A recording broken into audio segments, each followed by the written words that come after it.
रात्रीला एक साडी मिळायला खोटी तर नवरात्रीला 9 साडी. आम्ही नैवेद्य दाखवतो, बकरं कोंबडं करतो, पण आयोगाला खायला घालत नाही. काय फायदा? मग म्हणतात धम्माचा कशाला देताय तुम्ही वायदा? ज्याच्या देव असतो घरी त्याला विचारलं तर ते म्हणते तब्येत नाही बरी, जीवाला त्याच्या वरी हे चिंता. आणि मी बोलत नाही, संत गाडगेबा बोलतात, त्यांचं शेवटचं प्रवचन आहे बागेला पोलीस स्टेशनला. ते म्हणतात ह्या देवाला बनवले कोणी? सोनाराने आणले कोणी? गावाने. आणि ह्या देवाला बसवले कोणी? बाबा तुम्ही. मग ह्या देवाला धुता येते म्हणजे आंघोळ, ती वरडी भाषा. ह्या देवाला नाही, मग ह्याला कपडे घालता येते, कपडे कोण घालतं? गुरव. ह्याला जेवण करतो अख्खा गाव, मग हे खाते नाही. मग कोण खाते? तो कुत्र. ते खात्यानंतर मग त्याला बाजूला हो म्हणते नाही. अरे मग त्याला स्वतः बनता आलं नाही, ज्याला स्वतः धुता आंघोळ करता येत नाही, ज्याला कपडे घालता येत नाही, ज्याला आयतं मिळालं खाता येत नाही, तुझ्यावर आलेलं संकट बाहेर करेल का? म्हणे हा कुठे ठेव, साती समुद्राच्या पलीकडे ठेव. त्यांचे ऐका सत्य ते काय संत गाडगेबा म्हणतात ते. आज आम्ही 22 प्रतिज्ञा आचरणात आणल्या म्हणून आम्ही आज प्रफुल्लित झालो. खरी का कुठे? मी 22 प्रतिज्ञा जाणार नाही. संत गाडगेबाबांचं एक उदाहरण दिलं. आणि आता जाता जाता आपण सुखी जीवन जगण्याचा फॉर्म्युला मी जो सांगितलेला आहे तरी पण सांगू इच्छितो व्यवहारिक. आणि ते व्यवहारिक सांगत असताना आपण सर्वांनी शांत चित्ताने ऐकावं. पहिली गोष्ट आहे ते म्हणजे आपण दान करायला शिकलं पाहिजे. आता इथे बसलेल्या जे सर्व लहान मोठे आहेत, तुम्ही मला दान दिलेलं आहे, ते कशाचं? वेळेचं. आता वेळेचा वेळ बसवला पाहिजे जीवनाचा, ते मी प्रयत्न करतो. हे या ठिकाणी कोणी बसता लागले, कोणी मंडप टाकलाय, कोणी काय केले, कोणी काय केले, मला इथं कोणी कोणी आणलंय, मला यांनी सांगितलं. हे सगळं काय टीमवर्क. जिथं टीम आहे तिथं जय भीम आहे. एखाद्या गावामध्ये आग लागली आणि सगळं विझवायला जातात, त्या आगीतून बाहेर टाकतात, ते वाचतं. बाकीचं तसं डॉक्टर बाबासाहेब आंबेडकरांनी आपला प्रपंचातून सगळं बाहेर टाकलं. त्यांनी किती धडूतर, किती गाड्या, किती माड्या घेतल्या हे आपल्याला माहिती आहे काय? पण सर्वस्व बाहेर टाकल्यामुळं आज त्यांना बाबासाहेब आपण म्हणतो. आज जाधव कुटुंबामध्ये आज धम्म सर्वांमध्ये रुजावा म्हणून त्यांचं सुद्धा आज मोठं धम्मदान करण्यासाठी हा मंडप, येण्या गाड्याचा हे सगळं दान केलंय. आणि दान म्हणजे नुसतं देणं नाही, दान म्हणजे सामावून घेणं. आता मी नुसतं बोलत राहणं आणि तुम्ही आपलं त्याची कटकट बरी काय लावले यार, बोलाय दिलं पण किती पण बोलते. अरे आता तर खावा, मला भूक लागली. तर असं जर होत असेल तर मी लगेच म्हणेन जय भीम आणि थांबेन. आणि तुम्ही यामध्ये समाविष्ट असाल तर ते जा, सहभागी होईल. आणि दुसरी गोष्ट आहे, मग आपल्या घरामध्ये आपण काय दान करतो ते सर्वांनी, नाहीतर लग्नात आहेर द्यायचा आणि झाडाखाली बसायचं. कधी माझं नाव सांगतात? आहेरच पाणी लोकांना. एका भाषेला गेलो, बँकेमध्ये कामाला होता तिचा भाऊ, बँकेतले सगळे आलेले लोक. आता ते तुमच्या पण प्राध्यापक वगैरे काय आले तर नातेवाईकडे जरा दुर्लक्ष होतं, तसं त्याचं दुर्लक्ष झालं. पण हिला आणलं तर पोशाख भाच्याला, ती भावाला म्हणे अरे पोशाख बघ, पोशाख बघ. आणा लक्ष दिना बनी भावण्याची भावना. ह्याला दान म्हणत जरा धीर घ्या. धीरे फुटी फळे रसाळ. दुसरी आहे ती म्हणजे वाचा. आपली बोली भाषा आहे ना, ही चांगली ठेवा. ह्या शब्दाने माणसं तुटतात, ह्या शब्दाने माणसं जोडली जातात. बाबासाहेब म्हणतात शब्दाने माणसं पेटतात, शब्दाने घरं पेटतात, शब्दाने गावं पेटतात, शब्दाने तालुका, जिल्हा, राज्य आणि देश आणि जग पेटतं. मग हा शब्द सांभाळून वापरला तर आता आम्ही त्रिविध बौद्ध महासंघाची धर्मचारी, मी भारतीय बौद्ध महासभेचा 27व्या मध्ये प्रथम बौद्धाचार्य आहे आणि आपली संस्था म्हणून तिथे गेलो, तिथेही काम केलं आणि प्रचार प्रसार केला. आणि भारतीय बौद्ध महासभेची जे बौद्धाचार्य आहेत किती सुंदर प्रकारे पूजा म्हणतात. आम्ही त्रिरत्न बौद्ध महासंघाची माणसं म्हणजे बोलतात, आपण भेट करतो ना, हे कोकणी, हे दक्षिणी, हे घाटी, हे वराडी, हे विदेशी आणि आम्ही परदेशी, खानदेशी आणि आम्ही विदेशी. तर असा काय तो भाग नाहीये. एक गोष्ट सांगतो तुम्हाला, मी समाजाचं म्हणून सांगतोय. भीमरेड्याला आमचं एक ऑफिस आहे. 15-20 वर्षापूर्वी एका माझ्या मित्रा पंचायतीच्या जो सदस्य होता लग्न झालं, तो त्याच्या घरी तिथे गेला, पाहुणचार वगैरे केला आणि म्हणला तुम्ही इथे जाता का वरती, म्हणजे ते खाली तळाला होते आणि 5व्या माळी होते, मजले होते, आमचं ऑफिस होतं. तुम्हाला तिथं कशाला जायचं, ते तर परदेशी, मग आपलं काय भारतीय बौद्ध महासभा, मग तिथे जाता का, तिथं कशाला जायचं, तिथं घाटी. मग पंचायत मध्ये कशाला जायचं, माझ्या का बारसं आहे का, लग्न आहे का, कोणाची थासणी आहे का, कोण आमच्या घरातला मेल आहे, असं काहीच नाही, मग पंचायतीत कशाला जायचं. आमच्या प्रचारकाची या सर्व समाजाने केली पंचायत, पण आम्हाला असं वाटतं आमच्यासारखा कोणच नाही. पण कार्यक्रम झाला कोणी विचारत नाही, यूज आणि थ्रू. म्हणून आज आम्ही प्रचारकाने सामाजिक राजकीय कार्यकर्त्यांनी जी 5 गोष्टी मी बोललो, सामाजिक, आर्थिक, शैक्षणिक, धार्मिक आणि राजकीय, हा आपला समन्वय असला पाहिजे. तुम्ही जे काम करता ते मी करू शकत नाही आणि आपण चांगलं एकामेकाच्या विषयी बोललो पाहिजे. भले मी पूजाविधी ऐकायला नव्हतो, पण गुरुदानी चांगली पूजा केली हा माझा विश्वास आहे आणि मला ते आवडली पाहिजे. आणि आवडत नसेल तर मी प्रचारक नाही, स्पष्ट सांगू इच्छितो.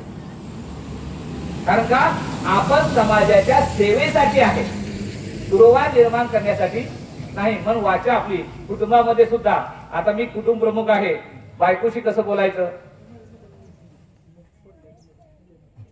ती माझी सहचारिणी आहे, ती माझी मैत्रीण आहे, ती माझी सखी आहे.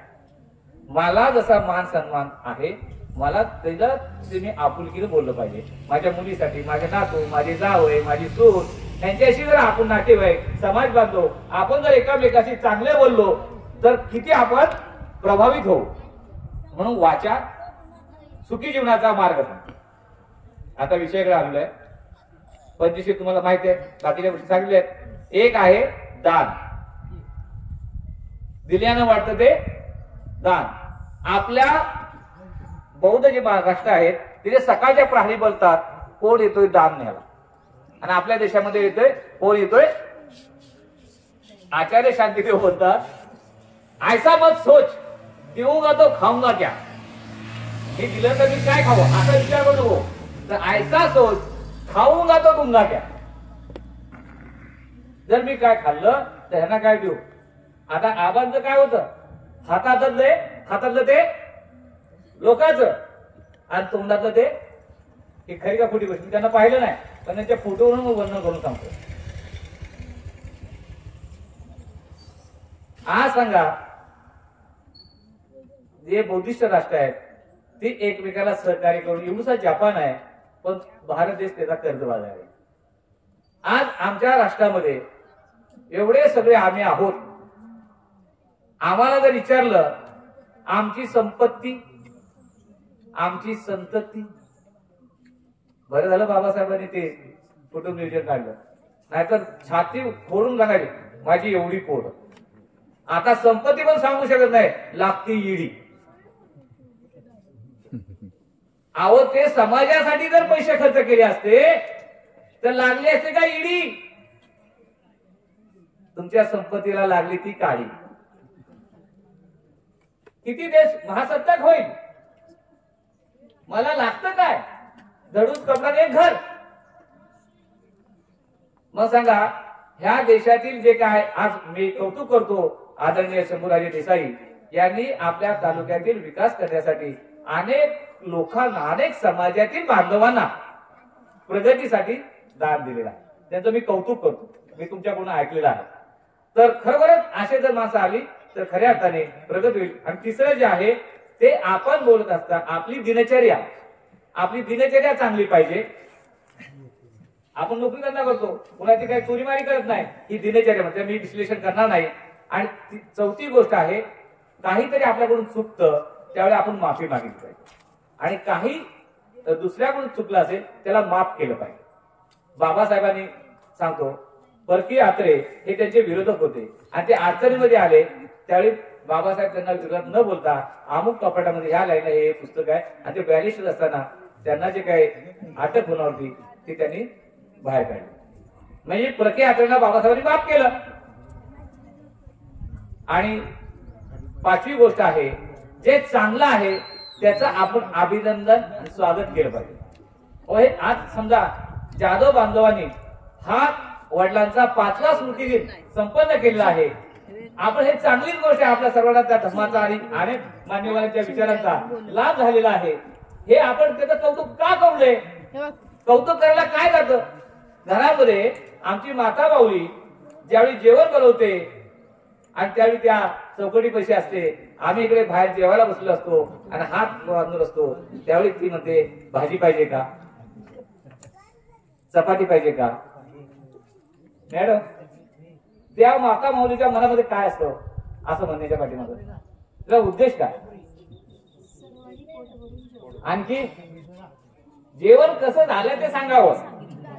पण आम्ही लय हुशार, आम्ही बोलत नाही. बरं का बोलत नाही? आईने जेवण केलं तर बायको काय म्हणे, किती दिवस पुरेल? बहिणीने केलं तिचं पण तसंच आहे. आणि बायकोने केलं तर गोड लागणारच. कुणी बनवले म्हणून आम्ही बोलतो. पण असू द्या, कुणी पण जेवण बनवू द्या. मी जरा कलाकार आहे म्हणून बोलतोय. एक गाणं आहे, एकाला लागला खडा तर घरातली माणसं बोलतात घडा घडा आणि नंतर होतो राडा. त्यावेळी जेवण कोणी बनवलं हे आम्ही पाहत नाही. आणि दुसरं एक विनोदी म्हणून, विणगुळा म्हणून, ए रेशमी झुलपे ए सरवती आके इन्हें देख कर जी रहे सभी. आणि ते रेशमी झुलपं जेवणात आलं तर काय होतील हाल. पण एक बौद्ध माणूस, परिवर्तन झालेलं कुटुंब ते कसं संवाद करतं ते तुम्हाला सांगू शकतो. म्हणजे सुखी कुटुंब. सुखी कुटुंब कशाला म्हणायचं?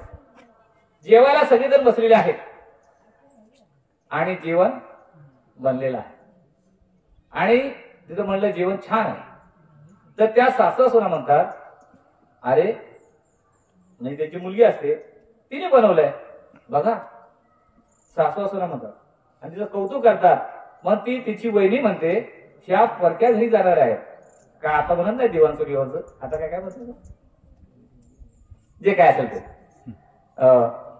नंदेला, कारण ती दुसऱ्या घरी जाणार आहे, आपलं नाव निघालणार आहे. आणि ती सासू आणि ती सून हॅपी असते, खुश असते, पीस माइंड, सुखी कुटुंब. आणि ते जर आईने बनवलं असं असेल तर त्या दोघी ननंद भाऊजया म्हणतात, आम्ही आईकडून शिकत आहे.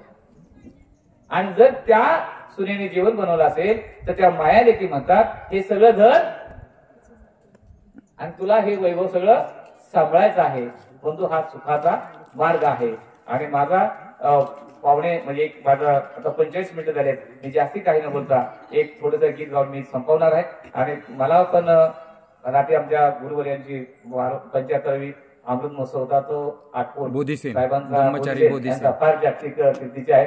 त्यांना वंदन करतो, माझ्या सर्व आचार्यांना गुरूंना वंदन करतो. आणि खरोखरच जर आपण असं गोळ्या मिळाने आणि आनंदाने राहिलं तर अतिशय चांगलं होईल. त्यासाठी एक थोडासा होमवर्क सांगतो.